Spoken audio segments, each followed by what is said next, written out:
بيبدأ المسلسل يوم 31 ديسمبر 2022، وبنشوف وقتها مصور جنائي اسمه زياد وهو بيصور مسرح الجريمة، وبيبان عليه انه ذكي جدا وشاطر في شغله وبيركز في كل التفاصيل اللي حواليه. وبيتكلم ساعتها مع الضابط وبيقوله انه كان المفروض يخرج مع مراته النهارده عشان يحتفلوا سوا براس السنة. فبيعرفوا الضابط ان شغلهم يعتبر نداء الوطن وما ينفعش يقولوا لا لنداء الوطن، وبسبب شطارة زياد في شغله وقوة ملاحظته بيقدر يحل لغز جريمة القتل اللي بيصورها. ولما بيخلص زياد شغله بيرجع للبيت وبيلاقي مراته مريم قاعدة بترسم وبتسمع أغاني، فبيهزر معاها وبيخضها. وبنعرف إن زياد بيحب مريم جدا ومتعلق بيها، وبيعتذر لها انه اتأخر عليها بسبب الشغل، وساعتها بيفاجئها باللوحة اللي كان نفسها فيها. فبتفرح مريم جدا وبتكون مش مصدقة ان زياد اشترى لها اللوحة اللي كان نفسها فيها والأصلية كمان. وفي اللحظة دي بيكون زياد فرحان عشان مريم فرحانة، وبيطلب منها تلبس وتجهز عشان يخرجوا ويسهروا سوا. فبتقترح مريم عليه انهم يسهروا في البيت احسن، وبتقوله ساعتها ان عندها خبر حلو وهيفرحوا. فبيعرفها زياد انها ممكن تقوله الخبر الحلو ده وهم خارجين. وبعدها بيدخل زياد للحمام عشان ياخد دش ويلبس، ولما بيخرج بينده على مريم عشان يشوفها خلصت لبس ولا لسه، لكنه بيستغرب انها مش بترد عليه، وبيستغرب اكتر انها مش موجودة في البيت. وبيلاحظ ان باب الشقة مفتوح، ولما بيخرج من البيت بيتصدم صدمة كبيرة وهو شايف الناس متجمعين حوالين مريم اللي ميتة ومرمية على الأرض. وبنعرف إن في عربية خبطتها ومشيت، فبيقرب زياد منها وبيمسكها وهو مصدوم وبينهار تماما، وبيكون مش مصدق حتى انه بيرفض ان المسعفين هم اللي يشيلوها، وبيشيلها بنفسه وبيحطها على النقالة. وبعد سنتين في ديسمبر 2024 بنشوف زياد شكله اتغير والحزن مازال لسه متملك منه، وبيكون وقتها قاعد بيتفرج على تسجيلات كاميرات المراقبة لحادثة مريم، وبيفضل يعيد الفيديو اكتر من مرة. وساعتها بيتصل بيه ابن عمه سامح، لكن زياد بيكون سرحان مع الفيديو ومش بيرد عليه. ووقتها بنشوف سامح هو في الكافيه اللي هيحتفل بعيد ميلاد لارا مراته ومع اصدقائه فيه، وبيحاول يتصل بزياد تاني. وبعد شوية بيرد زياد وبيقول لسامح انه وصل خلاص وبيركن وجاب هدية لارا ومنساش. ولما بيدخل زياد للكافيه بيسلم على الكل وبيقعد جنب ليلى صاحبة لارا، وبيفضل زياد قاعد حزين ومش بيتكلم مع حد، حتى انه مش بيغني معاهم وما بيحتفلوا بعيد الميلاد. وبيفتكر وقتها مريم وذكرياته معاها. وبعدها بيحكي سامح لليلى ان زياد من اشطر المصورين الجنائيين في مصر، لكنه للاسف سايب شغله بقاله سنتين. فبتسأل ليلى ساعتها زياد ليه ساب شغله، لكن زياد مش بيرد عليها وبيستأذن الكل انه يمشي عشان تعبان. وتاني يوم بيروح زياد للطبيب النفسي اللي بيتعالج عنده، وبيحكي له عن سامح ولارا وانهم عايزينه يرتبط بليلى صاحبة لارا، لكنه للاسف مش قادر يتعرف على حد ولا يتكلم حتى. فبيعرفوا الدكتور انه مش بيساعده ولا بيساعد نفسه انه يتحسن، وانه لازم يوقف المهدئات اللي بياخدها عشان بقاله سنتين في نفس الحالة، وكتر المهدئات مش شيء صحي. وبيطلب منه يتعرف على ليلى ويعتبرها صديقة وحد هيساعده انه يخرج من العزلة والاكتئاب اللي معيش نفسه فيهم. لكن زياد بيعرفه انه مش عايز يظلم حد معاه، لانه بقاله سنتين بيحلم بكوابيس وبيصحى مرعوب. فبيرد عليه الدكتور وبيقول له ان ليلى انسانة زيه واكيد هتتفهم اوجاعه، واكيد هي كمان عندها ماضي واوجاع. وبيفهمه انه شكله خايف يحب ويرتبط لا يكون كده خاين لحب مريم، وده مش صح، لان مريم هتفضل في قلبه، لكن قلبه يستحق يعيش بهدوء وسلام مش يدفنه في الحزن بالشكل ده. وبعدها في الطريق بيتصل سامح بزياد وبيقول له ان لارا متضايقه منه عشان احرجها هي وليلى. فبيعرفوا زياد انه مش قادر يقعد مع حد ولا يتكلم، لكن سامح بيحاول يقنعه وبيطلب منه يجرب لانه مش هيخسر حاجه، ويدي لنفسه فرصه مع ليلى ويشوف هيكون مرتاح ومبسوط ولا لا. فبيبان على زياد ساعتها انه زهق من كتر الكلام في الموضوع ده. وبالليل بيكون سامح قاعد مع لارا وليلى وبيفهمها حالة زياد وانه مكتئب من ساعة موت مراته عشان كان بيحبها جدا ومتعلق بيها، وبيحكي لها ان مريم ماتت في حادثة عربية، وللأسف كاميرات المراقبة ما جابتش نمرة العربية اللي خبطتها ولا الشكل اللي كان سايق وقتها، والقضية اتقفلت ضد مجهول. وده اللي مجنن زياد من وقتها عشان حاسس انه ما جابش حق مريم ومش فاهم ايه اللي خلاها تخرج بره البيت في الوقت ده. وبيكمل سامح كلامه وبيقول لليلى انها لازم تصبر على زياد وتساعده، لانها لما تعرفه هتحبه جدا ومش هتصدق ان في ناس لسه طيبه وقلبها نضيف زيه. وفي ليله راس السنه بنعرف ان زياد وليلى اتفقوا انهم يتقابلوا، ولما بيوصل زياد بيعتذر لمريم انه اتاخر عليها، وبيعتذر كمان انه كان سخيف يوم عيد ميلاد لارا. فبتطمنه ليلى انها مش متضايقه منه وانها مش عايزه منه يحس انه مقيد، وعايزاه يكون براحته ويتعامل معاها كاصدقاء بيتعرفوا على بعض، لأنها مش بتدور على ارتباط سريع وعايزة إنسان كويس يحبها وتحبه. وبتبدأ تسأله عن أكلاته المفضلة عشان تخليه يتفاعل معاه ويتكلم، وساعتها بيبدأ العد التنازلي لدخول السنة الجديدة. فبتطلب ليلى من زياد انه يتمنى امنيه، فبيتمنى زياد انه يشوف مريم تاني ولو لمره واحده بس. وبعدها قبل ما زياد وليلى يمشوا بتطلب منه ليلى يعملها اد على الفيسبوك، لكن زياد بيعرفها انه قافل السوشيال ميديا بتاعته كلها بقاله سنتين. فبتقوله ليلى انه لو حب يفتح الفيسبوك تاني هيلاقيها عند لارا. ولما بيرجع زياد للبيت بيتصل بسامح وبيعرفه ان ليلى لطيفه جدا وخلته يرجع يفتح الفيسبوك تاني. ولما بيخلص زياد مكالمته مع سامح بيلاقي اصحابه كلهم بيبعتوا له رسائل، لكنه بيتصدم لما بيلاقي مريم اونلاين على الماسنجر وبيكون مش فاهم ده حصل ازاي. فبيتصل برانيا اخت مريم وبيسالها اذا كانت فاتحه اكونت مريم على الفيسبوك، فبتقوله رانيا انها مش بتفتحه نهائي. وبعدها بيتصل زياد بسالي صاحبه مريم المقربه وبيسالها اذا كان معاها الباسورد بتاع اكونت مريم، فبتقوله انه اكيد مش معاها وبتساله عن سبب سؤاله، فبيعرفها ان ممكن يكون اكونت مريم متهكر وحد سرقه. وبعدها بيروح زياد لمحل الموبايلات وبيصلح موبايل مريم اللي كان معاها وقت الحادثه واتكسر، وبيرجع للبيت وبيحط الموبايل في الشاحن، وقبل ما بينام بيبعت رساله لاكونت مريم. وتاني يوم بيصحى زياد على اتصالات كتيره من ليلى، فبيرد عليها وبيلاقيها بتطلب منه انهم يتقابلوا النهارده الساعه 7، فبيوافق زياد. وبعدها بيلاقي رساله من مريم من الاكونت بتاعها وبترد عليه وبتساله هو مين، فبيتصدم زياد ساعتها وبيفتح موبايل مريم عشان يشوف الاكونت بتاعها، فبيستغرب ان الرسائل اللي بينهم لحد يوم 21 ديسمبر 2022 يعني الرسائل الجديده مش بتظهر عليه. وبيتصل وقتها بصديقه خالد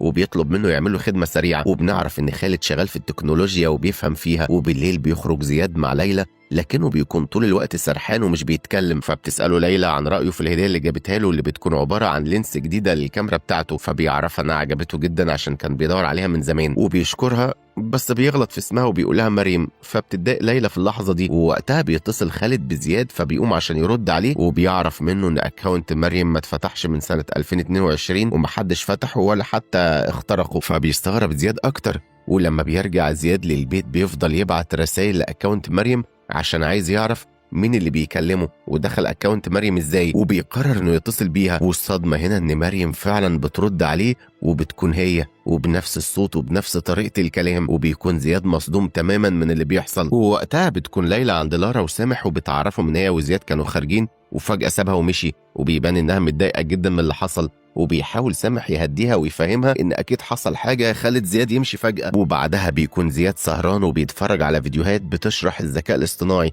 وان ممكن يتعمل بصمه صوت للشخص المتوفي وكانه رجع للحياه ويتكلم تاني، فبيتوقع زياد ان ممكن يكون حد بيتلاعب بيه وعامل صوت مريم بالذكاء الاصطناعي. وتاني يوم بيروح زياد لخالد وبيساله اذا كان ممكن حد يكون بيتلاعب بيه وبيتكلم معاه بصوت مريم عن طريق الذكاء الاصطناعي، فبيقول له خالد ان الذكاء الاصطناعي مستحيل يقدر يعمل الصوت بنفس الدقه الحقيقيه للشخص وهيلاقي في اختلاف واضح في نطق بعض الحروف والكلمات. فبيساله زياد ايه الحل، وساعتها خالد بينصحه انه يحاول يوقع الشخص اللي بيكلمه في الكلام لحد ما يكتشف هو مين وبيعمل كده ليه. ولما بيرجع زياد للبيت بيمسك صوره من الصور اللي صورها وبيفتكر اليوم اللي شاف فيه مريم وتعرف عليها في معرض الفوتوغرافيا، وساعتها شاف مريم واقفه قدام صوره من صوره وكانت متاثره وبتعيط، فسالها زياد عن سبب حزنها وعرف منها ان الصوره فكرتها بحادثه حصلت لها هي واختها وهم صغيرين وان باباها مات عشان ينقذهم، وعرف منها انها رسامه وبتحب الصور. وبيفتكر زياد نظرات الاعجاب اللي حصلت بينه وبين مريم يومها، وفي اللحظه دي بيقرر زياد انه يكلم مريم ويبعت لها الصوره اللي عجبتها وبيسالها هل هي فعلا مريم زيدان، وبيقول لها ان صوتها زي صوت واحده يعرفها، وبيكتشف انها رسامه فعلا وان باباها ميت وان كل حاجه مريم بتقولها حقيقيه وكأن دي مريم مراته بجد مش حد بيتلاعب بيه. فبيطلب منها انها ترسم له الصوره اللي بعتها وهيديها الفلوس اللي هتطلبها، وبنفهم ان زياد عمل كده عشان يقابلها ويشوفها ويعرف ايه اللي بيحصل. فبتقول له مريم انها بكره هتكون في جاليري في مصر الجديده وهيكون معاها الرسمه اللي طلبها. وتاني يوم بيكون زياد مش لاقي عنوان الجاليري اصلا وكأنه مش موجود اصلا، وبيسأل وقتها كل الناس اللي في المنطقه ومحدش بيبقى عارف الجاليري ده فين، وفي واحد من الناس بيقول له ان الجاليري ده قفل من زمان. فبيتصل زياد بمريم وبيقول لها انه لف مصر الجديده حته حته وما لقاهوش وبيشك انها بتضحك عليه، فبتتضايق مريم منه وبتقوله انها ما تعرفوش عشان تضحك عليه او تهزر معاه وان الجاليري معروف جدا، وبتقترح عليه انهم يتقابلوا بكره في المعادي لانها معزومه على عيد ميلاد واحده صاحبتها وبتعرفه انها تبعت له العنوان عشان ما يتوهش تاني. وتاني يوم بيصحى زياد من النوم وبيستخدم البخاخه بتاعته عشان مش قادر يتنفس، وبالليل بيروح لعنوان المكان اللي قالت له عليه مريم وبيفضل قاعد، لكن المكان بيكون هادي وما فيهوش اي احتفال بعيد ميلاد فبيرجع للبيت وبيتصل بمريم وبيعرفها انه راح للعنوان اللي بعتته له، وفضل يتصل بيها كتير لكنها ما كانتش بترد. لكن مريم بتعرفه انها فضلت قاعده مستنيه لوقت طويل وما كانش عندها انترنت في الوقت ده فما عرفتش تكلمه. وبيتعصب زياد ساعتها على مريم وبيسالها هي مين وعايزه منه ايه وليه بتلعبه. فبتتضايق مريم من طريقته وبتقوله انه غريب جدا ومش فاهمه هو عايز ايه ويقصد ايه. فبيهدى زياد وبيعتذر لها وبيطلب منها رقم تليفونها عشان يتصل بيها لو ما عندهاش نت. فبتبعت له مريم رقمها، ولما بيجرب زياد انه يتصل بالرقم بيلاقيه مش بيجمع. وتاني يوم بيتصل سامح بزياد عشان يطمن عليه وبيعرض عليه يجي يتغدى معاهم النهارده، وانه لازم يتصل بليلى ويعتذر لها عن اللي حصل اخر مره. وفي اللحظه دي زياد بيلاقي مريم بتتصل بيه فبيقفل مع سامح بسرعه وبيرد عليها. وساعتها مريم بتديله عنوان كافيه عشان يتقابلوا فيه النهارده بالليل الساعه 8. وبالليل بيروح زياد للكافيه وبيتصل بمريم وبيسالها قاعده فين، وبيلاحظ ان في ماتش والكافيه زحمه جدا. وبيشوف وقتها بنت من ظهرها شبه مريم لكنها بتطلع مش هي، وبيفضل يدور على مريم في الكافيه كله لكنه مش بيلاقيها نهائي. وفجاه مريم بتضايق جدا عشان محمد صلاح اتصاب في الماتش. فبيستغرب زياد جدا ساعتها لان الماتش اللي شغال دلوقتي ماتش الزمالك، وبيسالها هو محمد صلاح راح للزمالك امتى. وبيعمل في اللحظه دي سيرش على الانترنت عن اصابه محمد صلاح، فبيلاقي خبر باصابه محمد صلاح فعلا بتاريخ 26/5/2018. فبيتصدم ساعتها وبيسأل مريم تاريخ النهارده كام، فبتقوله ان النهارده 26/5/2018. فبيتصدم زياد اكتر وبيطلب من مريم تفتح مكالمه فيديو عشان يشوف هي قاعده فين. والصدمه هنا ان مريم فعلا بتكلم زياد فيديو وبيلاقيها هي فعلا بشحمها ولحمها. وبيحس زياد انه اتجنن وبيغمى عليه من الصدمه، فبيجري الناس عليه في الوقت ده وبيساعدوه وبيفوقوه. ولما بيرجع للبيت بيكون لسه مصدوم وبيفتكر الحادثه وموت مريم وبيكون مش فاهم ايه اللي بيحصل معاه وازاي مريم ماتت وعايشه في نفس الوقت. وتاني يوم بيكون خالد وسامح واقفين مع بعض وبيحكي له خالد عن زياد وانه جاله فجأة وقال له ان في صوت بيكلمه زي صوت مريم وشاكك انها هي. فبيتصدم سامح ساعتها، ووقتها بيكون زياد صحي من النوم وبيبعت لمريم رسالة عشان يتفق يشوفها ويقابلها. وفي الطريق بيتصل سامح بزياد وبيعرفه انه عايز يشوفه ضروري وفي اسرع وقت. وساعتها بيفتكر زياد ذكرياته مع مريم وبنرجع بالزمن لليوم اللي مريم وزياد خرجوا فيه مع بعض واعترف لها بحبه. وساعتها بيكون زياد قاعد بيحكي عن حياته وعن حبه للتفاصيل وعن اعجابه بمريم وتفاصيلها وكل حاجه فيها، وبيعترف لها بحبه وانه كان عايز يتقدم لها ويتجوزها. فبتتفاجئ مريم وبتسأله إذا كان متأكد من قراره ده، فبيعرفها زياد إنه مش متأكد من أي شيء في حياته قد حبه ليها. وفي الوقت الحاضر بيتخيل زياد إن مريم قاعدة جنبه في العربية وبتبص له وبتضحك. وبعدها بيتصل زياد بمريم فيديو عشان يشوفها وبيفضل ساكت وبيبص لها وبيضحك. ووقتها بيخبط عم زكريا الجرسون رجل مريم بدون قصد، فبتحس بألم شديد. وساعتها زياد قال لها ان اكيد رجليها وجعتها عشان العمليه اللي كانت عاملاها فيها. فبتستغرب مريم ازاي عرف انها عامله عمليه في رجليها. ووقتها زياد بيعرفها انها هتفهم بعدين لانه مهما قال لها عمرها ما هتفهم. وبيقول لها ساعتها جمله كانت بتحبها وبيعرفها انه يعرف عنها حاجات كتير زي انها ما بتاكلش لحوم نهائي وعندها حساسيه من الكاجو وبتكره اللون الابيض عشان بيفكرها بالمستشفى. فبتتصدم مريم من اللي بيقوله وبتساله هو بيراقبها ولا حكايته ايه. فبيرد عليها زياد وبيعرفها انها تعرف بعدين. وبعدها بيروح زياد لسامح عشان يتغدى معاه هو ولارا وبيتكلم مع سامح وبيعرفوا انهم اكيد متضايقين منه عشان ليلى، وبيوعدوا انه يتصل بيها ويعتذر لها وهيحل الموضوع. وساعتها بيقرر زياد يقول لسامح انه بيكلم مريم. فبيتصدم سامح وبيتضايق من زياد وبيساله اذا كان رجع ياخد المهدئات تاني وليه عايز يأذي نفسه ويرجع تاني للهلاوس اللي كانت بتجيله. لكن زياد بيكون مصر انها مش هلاوس. فبيتعصب سامح عليه وبيعرفوا ان مريم ماتت خلاص ولازم يتقبل الواقع وما يفضلش عايش في الوهم. فبيتضايق زياد منه وبيقرر يمشي. وتاني يوم بيحاول سامح يتصل بزياد لكنه مش بيرد عليه. واليوم اللي بعده بيروح له البيت لكن زياد مش بيفتح له. وبعد كام يوم بنشوف زياد وهو لسه بيكلم مريم وعلاقتهم ببعض بقت قريبة جدا وبيطبخ وقتها الأكلة اللي مريم بتحبها عشان ياكلوها. وبالليل بينام زياد وجنبه صورة مريم. وتاني يوم زياد بيصحى من النوم وبيفضل يكلم مريم طول اليوم وبتحكي له إنها بترسم مامتها دلوقتي وإنها كانت جميلة الجميلات وماتت للأسف بسبب المرض. وساعتها بتطلب مريم من زياد إنه يتكلم عن نفسه ويحكي لها حاجات عنه زي ما هي بتحكي لأن بقالهم 3 أيام بيتكلموا عنها بس. فبيقولها زياد إنه وحيد باباه ومامته وإنهم توفوا وعايش لوحده وكان حلم باباه ومامته إنه يدخل كلية الطب ويبقى دكتور. وفي اليوم ده اتهجم قطاعين طرق على باباه ومامته وقتلوهم عشان يسرقوهم، وده اللي خلاه يسيب الطب ويدخل حقوق عشان كان عايز ما يحسش في يوم من الأيام بقلة الحيلة. لكن واضح إن قلة الحيلة هي قدره طول عمره. وساعتها بيقرر زياد يواجه مريم بالحقيقة وبيعرفها إنهم اتجوزوا وفي سنة 2021 هيتقابلوا في معرض فوتوغرافيا وهيتجوزوا وهيعيشوا احلى سنه مع بعض. فبتسخر منه مريم وبتقول له انه يقصد يعني انه دلوقتي بيكلمها من المستقبل، لكن زياد بيعرفها انها لازم تصدقه عشان عايز يحذرها من حاجه هتحصل في 2023 وانها لازم تاخد بالها عشان هتعمل حادثه. فبتستغرب مريم من كل كلمه زياد بيقولها، وفي نفس الوقت ده بتشوف مريم صديق ليها اسمه مروان. فبيتصدم زياد في اللحظه دي وبيسأل مريم عربية مين دي ومين مروان، لكن مريم بتعرفه انها لازم تقفل المكالمة دلوقتي وهتبقى تكلمه بعدين. ووقتها زياد بيتجنن اول ما بيشوف الرسمة اللي على العربية، لان دي نفس الرسمة اللي على العربية اللي خبطت مريم وماتت بسببها. وبيحاول يتصل بمريم تاني لكنها مش بترد عليه، وبيفضل يتصل بيها كتير وهو منهار ومتعصب، وبيفضل يفكر يوصل للعربية ازاي. وساعتها بيحس انه مش عارف يتنفس وبيستخدم البخاخة بتاعته. وبعدها بنشوف زياد وهو بيحاول يتصل برانيا اخت مريم كتير، لكن تليفونها بيكون غير متاح. فبيبعت لها رسالة صوتية وبيعرفها انه عايزها ضروري وحاول يتصل بيها كتير، لكن موبايلها غير متاح. وبيطلب منها تتصل بيه اول ما تشوف الرسالة لانه عايز يتكلم معاها في حاجة تخص مريم. وبعدها بيروح زياد لبيت رانيا وبيفضل يخبط كتير لكن محدش بيفتح له.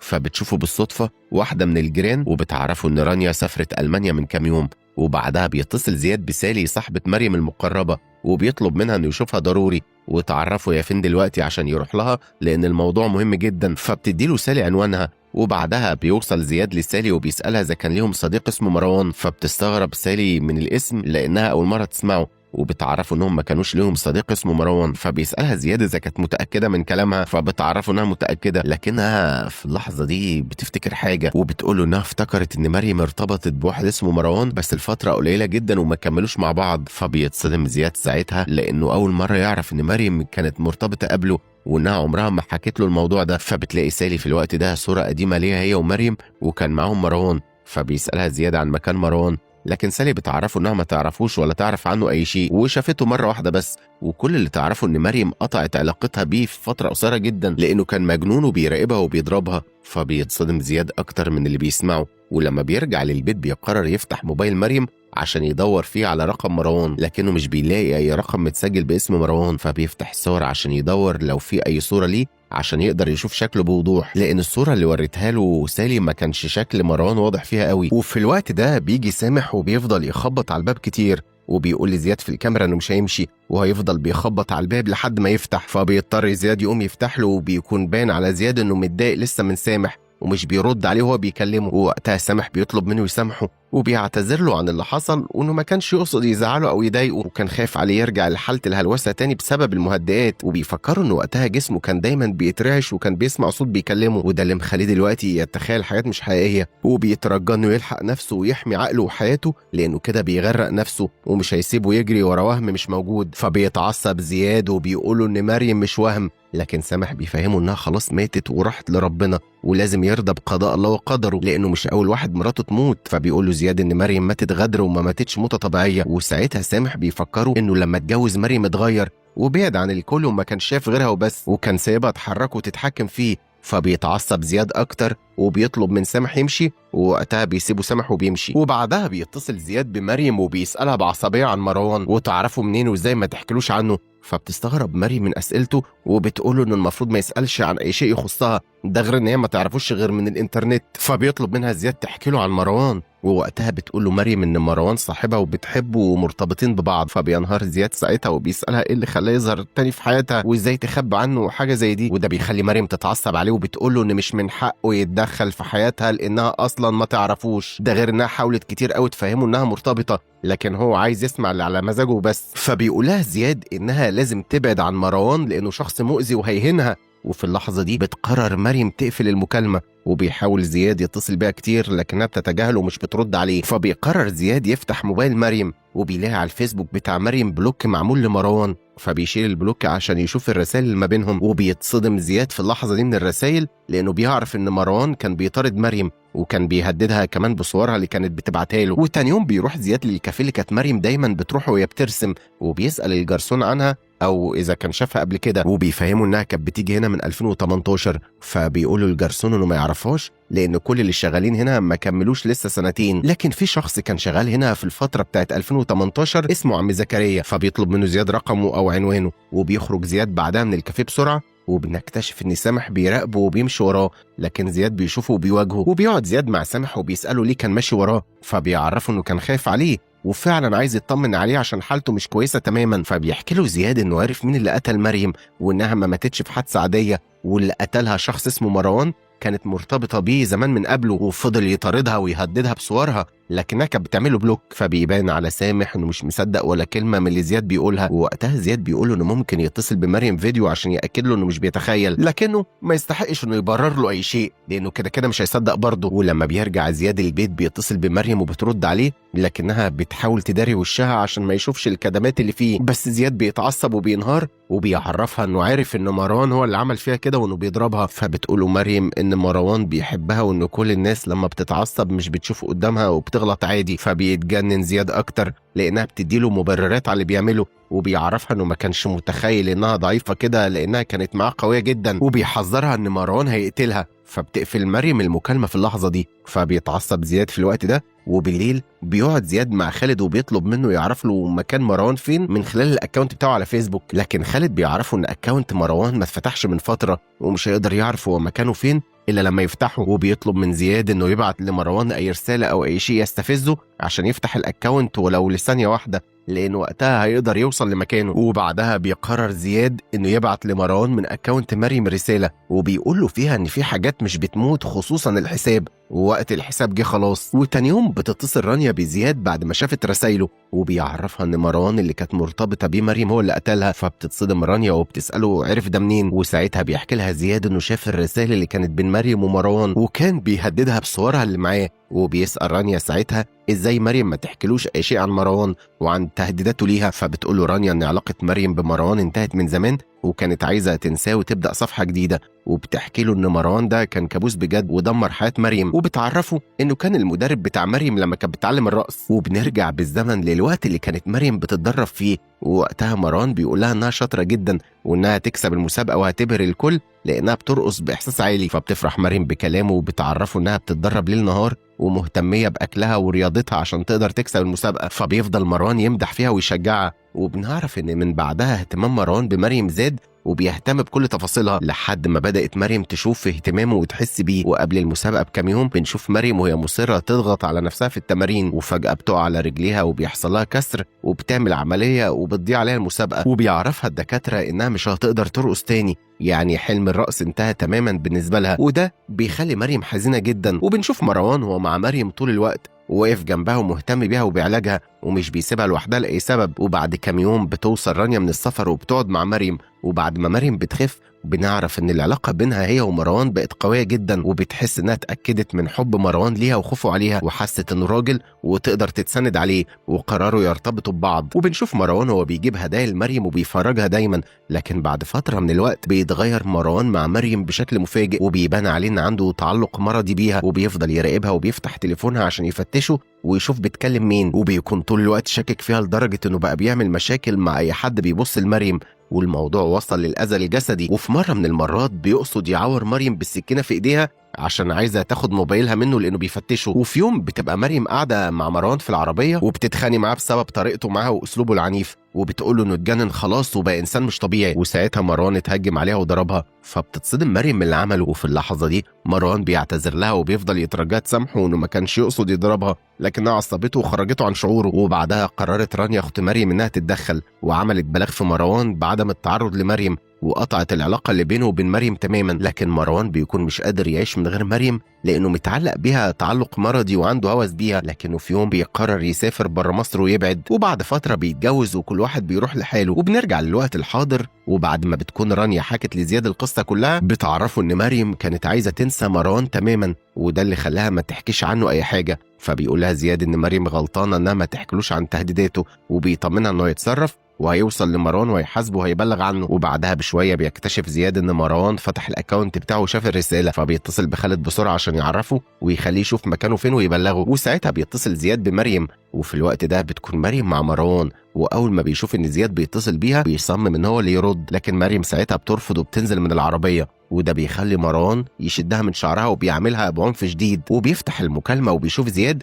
وبيسأل مريم ازاي بتخونه مع الواد ده، وده بيخلي زياد يتعصب وبينهار وشايفه بيضرب مريم وبيهدده انه هيجيبه وهينتقم منه. ووقتها مروان بيتعصب اكتر وبيضرب مريم اكتر، فبيخاف زياد عليها وبيطلب من مروان انه يهدى وهو هيبعد عن مريم ومش هيتصل بيها تاني. وفي اللحظه دي بيقفل مروان المكالمه، فبيتجنن زياد وبيفضل يكسر كل حاجه حواليه في البيت وايديه بتتعور وبيكون مش عارف يتنفس. وفي الوقت ده بيتصل خالد بزياد وبيعرفوا انه وصل لمكان مروان وبعت له اللوكيشن بتاعه على الواتساب. وبعدها بنشوف زياد وهو عند بيت مروان وبيراقبه، لكن مروان بيشوفه وبيهجم عليه وبيضربه وبيدخلوا في صراع عنيف مع بعض هما الاتنين. وزياد ساعتها بيضرب مروان بغل شديد وبتوصل الشرطه في الوقت ده وبياخدوا مروان، وبنعرف ان زياد هو اللي بلغ الشرطه قبل ما يروح له. ولما بيرجع زياد للبيت بيقرر ما ياخدش المهدئات تاني. وتاني يوم بيلاقي زياد مريم اتصلت بيه فبيرجع يتصل بيها، وساعتها مريم بتعتذر له انها ما صدقتوش وبتعرفه انها قفلت موضوع مروان خلاص، وخلت رانيا تعمله محضر بعدم التعرض. فبيقول لها زياد ان في حاجه لازم يحذرها منها، فبتسخر منه مريم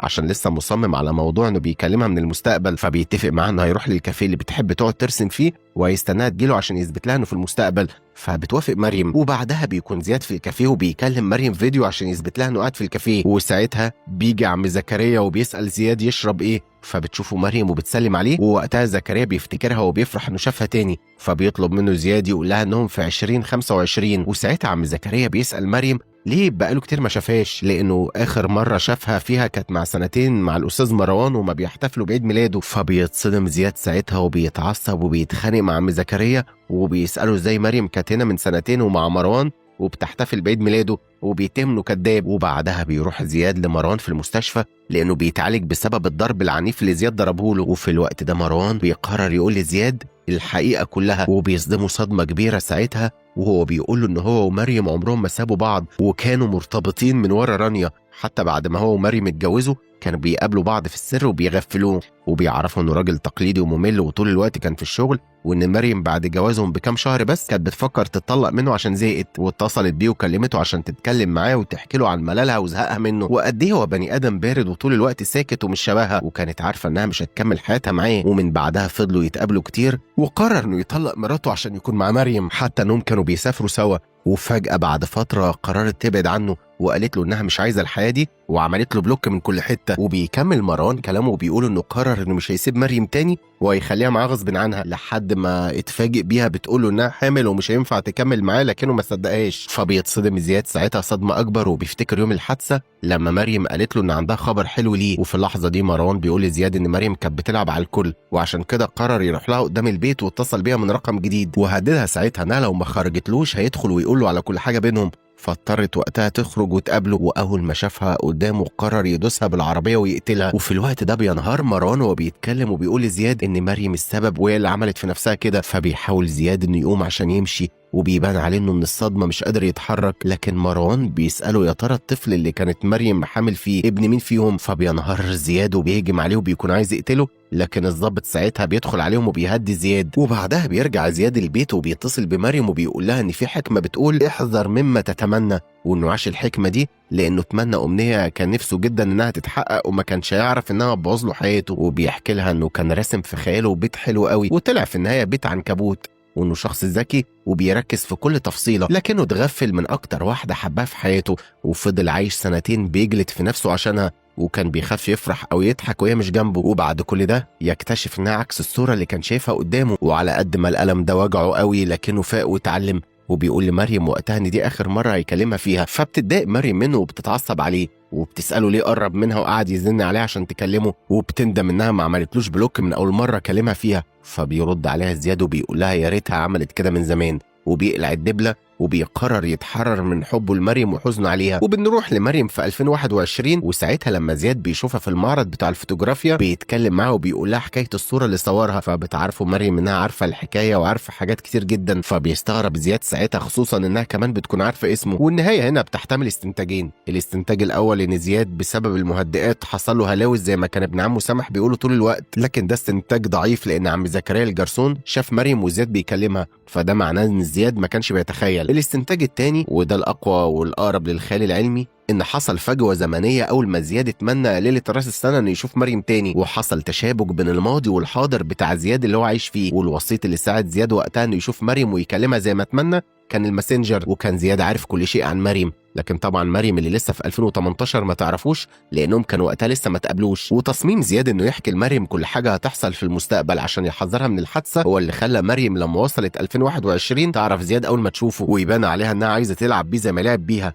وده حسب ما فهمته هي لما قرر ما يكلمهاش تاني، لانه ما قالهاش هي عملت فيه او انها خانته ازاي ومع مين، ورمى الدبله وقرر ينساها ويخرجها من حياته. وساعتها زياد ما كانش هو اللي عارف مريم ومش فاهم عرفته منين. والهدف من القصه ان فعلا ما نراه ليس كما يبدو. زياد كان شايف صوره جميله لمريم ودمر حياته عشانها، في حين ان صوره مريم الحقيقيه شخص خاين وغدار. الفيديو ده كتبته آلاء غازي وسجله محمد طاهر، ده اللي هو انا يعني، ومنتجه كريم طاهر. سلام.